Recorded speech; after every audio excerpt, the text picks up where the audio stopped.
National Performance Register. This is your edge. This is your insight. This is NPR. Let's go. What's up, everyone? Welcome back to the NPR. Andrew, you need to stop laughing at me when we do that. It's an intro.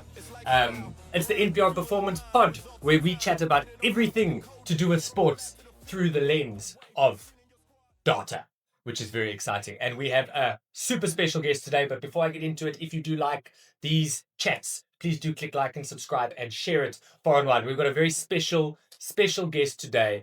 He is a champion. He is a giant at 1.9 meters tall. He has played for the Bulls. He has played for the Cheetahs. And he is out to change the game of rugby. And it is very exciting. There's lots to chat about. Mr. Frederik Ngoza! Welcome. Thank you, Brad. Thank you very much. Energy. Did you enjoy it? Yes. I like the No. energy. I think he's a bit over it now. It's getting better, Brad. It's getting better. It's high energy stuff. It's getting better. Freddie, thank you so much for joining us today. Thank you for having me, Brad. Very excited. Just for, I don't know if I've told you the story, but we had a meeting, Freddie, a while back, and we were talking about NPR and new innovative ways that we can use it. And in the meeting, 1v1 rugby actually came up, and someone pointed it out and said, "You got to check this out." It was when it just started. And I looked at it and it was crazy. I was like, this is wild. This is going to go viral. And then at that point with NPR, we were looking to potentially test for a 1v1. And we had a little bit of a chat or two, but the synergy wasn't quite there because it was a new sport and we didn't know how performance data at that point would help you. And then we reconnected again with your new vision and it sort of changed everything. Yes. That was the Contender Series that changed. Yes. So combat rugby is a new way that we've looked at rugby development by focusing on the individual. And I think the integration of NPR when we did the Contender Series really showed us what the potential of the synergy could be between the two brands. And we got to collect a good amount of data. And now we can officially say some of the guys are making their way in club rugby. And we have actually one of the contenders that is now actively playing in the Currie Cup with the Bulans. So the progress since we have started has been great. And we're excited to continue the journey, Brad. Amazing. Freddie, before we get into it, let's talk about you. What's your vibe? So to tell us, where are you from? Am I saying? Mpumalanga. Mpumalanga. Small There you go. town. Tell us. So my journey with rugby started when I was in grade 1. It was a way that my granddad saw a way to take me out of the community and be able to focus my energy, keep me out of the mischief and stuff like that. So that's where my journey with rugby started. I was fortunate enough to be able to represent my province at Cravenweek for 2 years. And then from there on, I started my professional journey. My journey went through academy. So that's basically why the youth development and skill development space is an important space for me and why it means so much to me. And then, like you said, then I went to play for the Cheetahs. After that, I went to the Bulls, played for the Southern Kings a season in the Pro 14, and then I moved abroad. So how was that? What was that like? Playing, what position? You're a big guy. I don't know if you can see Andrew. He's a big guy, this guy. No, he's big. He's a big I guy. would assume a forward. You're a Yeah, I was a utility forward, so I played anything from 48 through my career. But I think that's also where my coaching expertise lie because I was so adaptive as a player. I now utilize that experience to be able to skill develop the other players. And what was what was it like playing for the Bulls and the Cheetahs? Was that like what was your goal? What was it like when you got there? Was it everything you thought it would be? Was it absolute cuck because of other reasons? The journey as a professional sportsman is a roller coaster, so there's a lot of up and downs. When I look back in my journey, I really enjoyed being in Bloemfontein. For me, that's where my journey started. The Bulls chapter was a bit of a challenge for me because we were 15 loose forwards in the Super Rugby group at the time. So it was a highly competitive environment. Who were some of the people you were Who else was in that You group? have Springboks, and we were guys with like Willem Prinsloo was there. We had Willem! Lapis Labeskagni there. We had guys like Arno Botha also in the squad. Jacques Potgieter is the bull. So there was a massive amount of big names that we were competing with in the positions. Yeah. That's cool. So then from there to the Cheetahs, and that where you... Cheetahs was the start actually. So I spent my junior years at Cheetahs. I played varsity cup for Shimlas, and then while I was in the transition.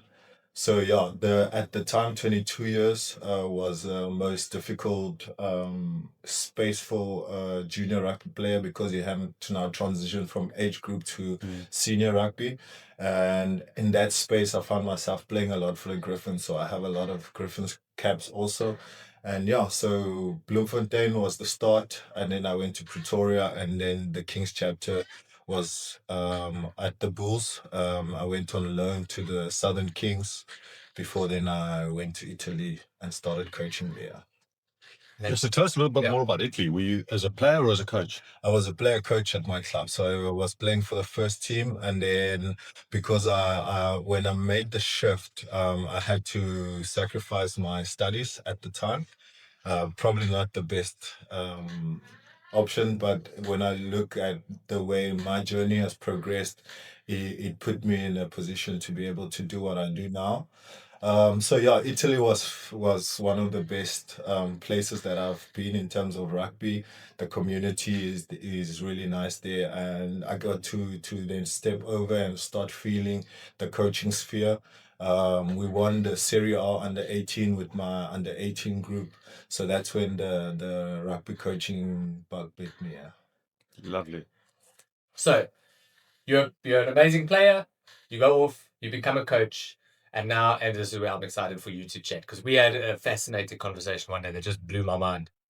And I'll lay out the groundwork, and then Freddy, you can go on, and then please ask all the sports science questions that pop to your mind. You were saying that you were coaching, and you came up with the concept of 1v1 rugby as a coaching drill. Yes. So he started with a coaching drill that has absolutely exploded and is all over the country, and it will soon be all over the world. And it started off as a drill. Yes. Just give us a bit of insight as to how that came about and where, how did it go from a drill to being what it is today, and what you spoke about, the science behind, if you can beat one person, that's what it's all about. Okay. So one-on-one drill was designed to be able to create an environment where we would be able to train full contact in a simulated environment where a coach is able to assess the players in a space relatively compared to the game of 15s. So the field was at the time just a training field that we designed, and it was designed according to the specs of rugby. So when you're looking at defense, we always have 3 meters on your inside and 3 meters on your outside before your outside and inside defenders can then start helping you in your defensive work. So that's what the drill was. It was a space where we could actively train at full contact, and then also create an environment where the coach can actively start coaching full contact in a controlled space. The sport of one-on-one then evolved from me being able to see, okay, I want to see who are the best, and then create a platform where we can then upskill players and start preparing them for high performance rugby and integrating them into the traditional sphere of professional rugby. The idea, Andrew, of it's like UFC for rugby. Yes. It's basically like taking a sport and breaking it down to its rarest form, and you've just got two people going at each other, and one is going to succeed and one is going to lose. Yes. I think it's a vitally important component. A question that I got for you, though, Freddie, is that like how do you use this across the board in terms of rugby? Because obviously you're different playing positions. I can understand backline players you need to beat. It's a one-on-one situation, and if you can beat your opposition, that's a good thing. I'm not sure that like maybe you can tell me about it, but like a prop. A prop's job is, yeah, he does have to beat the opposition, but very Yes. often, so my question probably is more around, is it applicable for everybody, or is it more applicable to certain playing positions? Because I'm imagining, if we've got two props, they're just going to go straight at each other. Yes. And yes, They there's tend to. there's a skill there. There's a skill in terms of protecting the ball, defending, going down the right way, falling appropriately, that sort of thing. I understand that, but I'm not sure that props are designed to beat players. Yes. Maybe just run through them. But It's especially so for when we're looking at, is it applicable for all the positions? It is, because you should be able to attack and you should be able to defend. So now that I'm utilizing it as a skill development tool, for me, it's where it starts. So each of my players should be able to attack utilizing space, not only going straight. So for the tight forwards and for the loose forwards, it's a space where you teach them how to utilize space, running on the shoulders, where they tend to just go straight for each other in the traditional sure. space. And then for your backline players and the steppers and the guys that are used to using space, it's a space to teach them that contact is also a very important, knowing how to fend off, knowing how to power step into contact and those type of things. And then when we're looking at how does it fit in rugby 15s, for me it's the start. So I'm, as a coach, the thought behind it was then, especially now that we're in the youth development space and we're in the skill development space, it's where we start. So my idea is to first teach all my players to be able to attack and defend properly, and then your positional skills, passing, breakdown, gets added on top of that.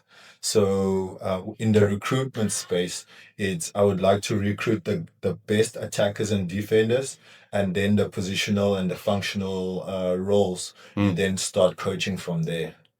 I mean, it makes so much sense to me. I mean, I can understand from a recruitment perspective. I'm just looking at it from a development perspective. And I think a week or two ago, we interviewed Stuart McConnell, who's head of TAG, and their concept line is also around teaching the skills of running and avoidance, so make yourself mobile. Whereas you can get away with that to a certain extent, but rugby is a contact sport. So to me, if you sort of combine those two combinations together, I would see this as being a hugely important developmental process for young coaches at primary school to get into that limited space where you can, obviously it's contact, but you can control variables to a certain degree, and you can build confidence. Yes. Because you can just, like, to me, one of the biggest things, having watched junior sport, you see these kids that, the early developers, as we call them, they're the big, strong guys, and they don't have to learn skills of going sideways. They just run straight over. Whereas, Is that the 7 foot? yeah, The 7 foot kid junior playing. ball, Yeah. yes. I remember them. And again, on this podcast, we've spoken about early specialization and early maturers, and very often they develop a set of skills which is good as a 13-year-old,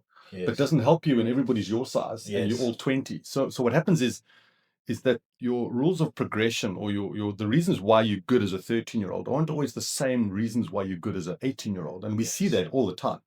And certainly as a professional player, you would be able to test it.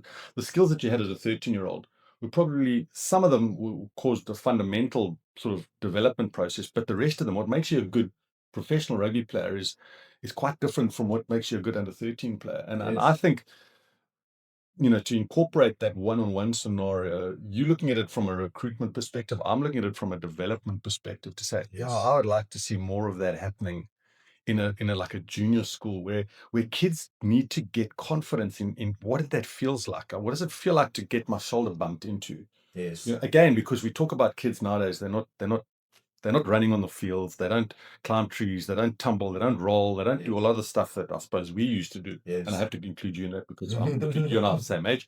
No, we're not. But I think there's a lot more of that. So the more they get to practice that stuff in a controlled environment, to me, it would develop the game, and it would also ultimately reduce the risk of injury. So I mean, I love the idea. I want to come back to that contender series because I'm not quite sure. You mentioned it right at the beginning. Yes. So you've got the sport now, which is called one-on-one. Yes. And obviously it's a competition, and you can get a whole lot of data from it. But so maybe can you just tell us a little bit more about that at this stage? So how does it work? Like, what is the sport of 1v1? So the idea with it was, we stepped into the amateur space. So your club rugby guys, they were over 18s that are in a structure right now, and the idea was that I wanted to find the best out of them. So we went and we created a regional qualifier structure. And the contender series is where we then bring the best that we have seen in the qualifiers together. We do comprehensive strength and conditioning testing. We do a coaching clinic with them, and then we put them into Okay, so hold on. So there's a whole lot that goes on. This is it's not just a okay, I'm going to run against you, and whoever survives survives. There's a whole lot of other stuff that goes on here. The contender series is slightly different. So it's a 3-day program that we put together.